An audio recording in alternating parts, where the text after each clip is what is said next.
They were assigned to support Bite of Seattle and were on scene within seconds and took one suspect into custody. No police weapons were discharged.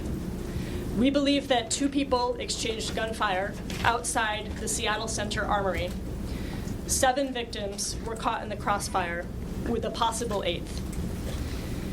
And again, Chief Scoggins will be providing more detail about the victims after my remarks.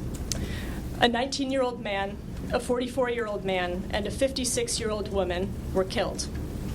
2 died at the scene, and a 3rd passed away at Harborview Medical Center. Official identification will come from the King County Medical Examiner's Office. The Seattle Police Department detained a 15-year-old juvenile in connection with the shooting. The teen was booked into the Judge Patricia H. Clark Children and Family Justice Center for investigation for firearms violations and first-degree assault. We believe this teenager opened fire in the crowd, but details are still under investigation.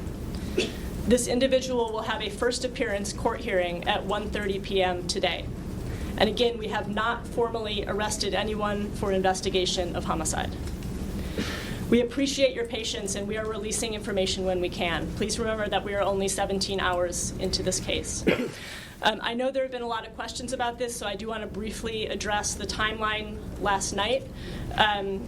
At Seattle Center, we had an active investigation ongoing, including continued search for a possible second suspect. SPD conducted a briefing with elected officials online at 9 p.m., including many people standing here today. We were advised that it was better for me and others not to be on the scene. Once it became clear that SPD was ready to brief the press, I, the governor, Congresswoman Jayapal, made our way rapidly to Seattle Center so that we would be able to be there to share that information with you all. What are we doing right now? So right now, this is an all-hands-on-deck response. Investigating this tragedy has been taken on by nearly every part of our police department. Our Human Services Department Victim Advocates team is working with SPD to support the needs of the victims and their families. And we are so grateful for their incredible work and dedication.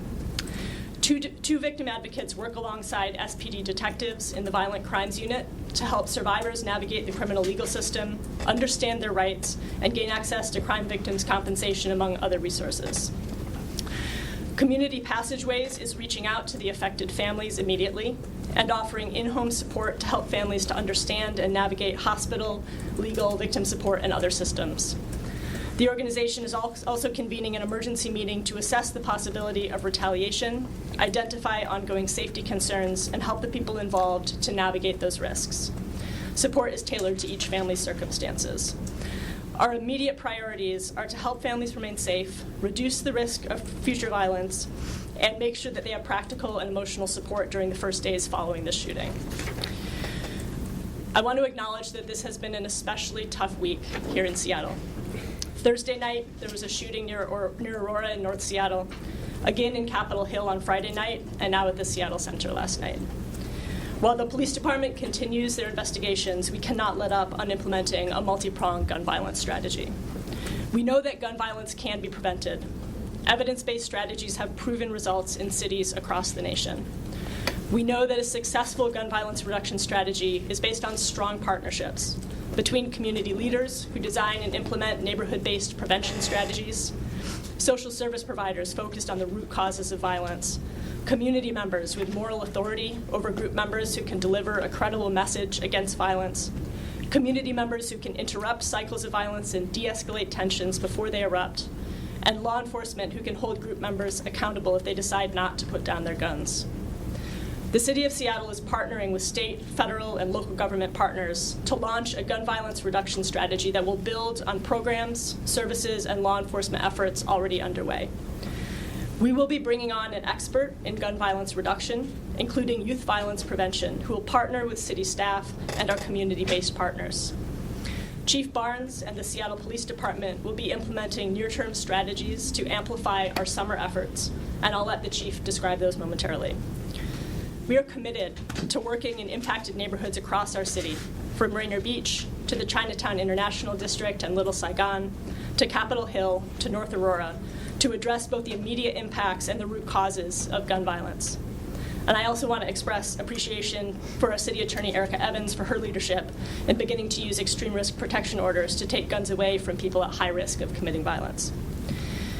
No one should have to fear for their safety or their life before attending an event, gathering with friends, or experiencing our city.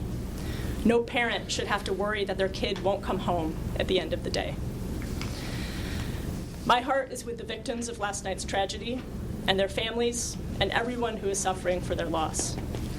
And I also know that many people who were not physically injured will carry what they experienced yesterday with them for a long time. The terror and the trauma of gun violence reaches far beyond those who are struck by the bullets. I want to express profound gratitude to our police officers who were on the scene and responded immediately and with care and decisiveness, and to everyone at the Seattle Police Department who has been working nonstop since this tragedy occurred. And our Seattle firefighters and the medical personnel at Harborview who treated the injured, as well as Seattle Center and event staff and bystanders who helped people to reach safety and provided aid in terrifying circumstances. We are in this together, and now I'm going to turn the mic over to Chief Scoggins to provide some more information. Good morning. I want to lead with expressing condolences to all of the individuals and the families who lost loved ones. I'm going to cover the list of the individuals who passed away and who are still injured. And I'll start out first with those who passed away. On scene, a 19-year-old male was declared deceased at the scene. On scene, a 44-year-old male was declared deceased at the scene. Our paramedics transported a 56-year-old female in serious condition who passed away at Harborview Medical Center. So those are the three individuals who passed away, 2 on scene and 1 at Harborview. Seattle Fire medics and EMTs treated a 40-year-old female with minor injuries who declined to be transported to the hospital. So treated but not transported. A 39-year-old female in stable condition was transported to Harborview and has since been discharged from Harborview Medical Center. A 2-year-old male was transported to Harborview by Seattle Fire paramedics and is still at Harborview in satisfactory condition. A 23-year-old male was transported in stable condition by paramedics to Harborview and has since been discharged. And last night, a 27-year-old male reported to UW Medical Center, Montlake, in satisfactory condition with a gunshot wound that has since been discharged. And that's possibly the 8th patient, but SPD has to follow up and interview this individual. Now I'll pass it to Chief Barnes.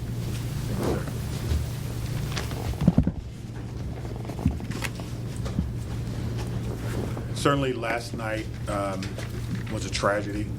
It's becoming all too familiar in this community and many communities as well. Any loss of life due to gun violence is unacceptable, as is the terror it causes our community.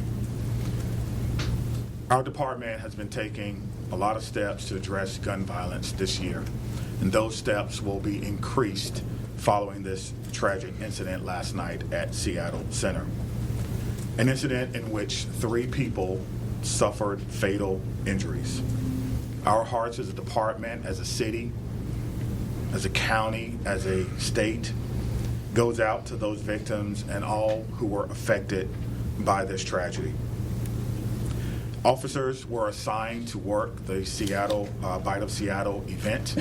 The staffing was adequate. The placement was good. That's one of the first things that I checked on when I got the first call around 6:30. And because of such, we believe that additional loss or injury of life occurred. Our officers, as well as members from the fire department, medic team, ran toward gunfire in an attempt to render life-saving aid and to disarm someone who was actively firing a weapon into a crowd. We believe that the bullets that were fired were from 2 individuals who appeared to be firing at one another. And as the mayor stated, a 15-year-old suspect was taken into custody. We have a full complement of police officers working on this case, as well as professional staff. They work till about 4 a.m. They're at home now getting some rest. They've been replaced by officers who are working now, professional staff who are working now. We had our regularly scheduled 10 a.m. gun call, which is a gun screening where we analyze every case of gun violence that occur in our city twice a week. We did that today in an attempt to bring everyone up to speed and so that everyone can participate in this particular case. We will leave no stone unturned to bring all of those who may be involved to justice. In Seattle, the problem of gun violence is worsened by small groups.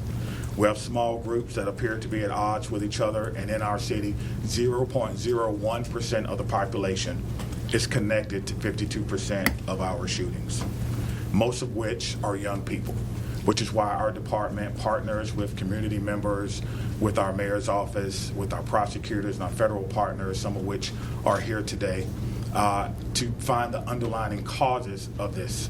With us today is Bishop Witherspoon. He meets with me and a group of pastors almost monthly to talk about how we can help and come together as a community to not only end gun violence, but to wrap our arms around kids that may be on the brink.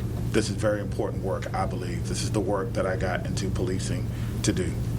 The department alone cannot fix the issue of gun violence. We need the entire system, the entire community to come together to address this now. There is more work to be done, but I believe that we can do it if we do it together. Again, my heart goes out to everyone who was there, everyone who witnessed the gun violence. I want to thank all of our partners who were on the scene, as well as our officers and professional staff. But more importantly, if you were there, or you saw something, or you witnessed something, or you recorded something, I want to give our violent crimes tip line, which is 206-233-5000, or you can simply call 911 with your information so we can screen that with an investigator. Thank you.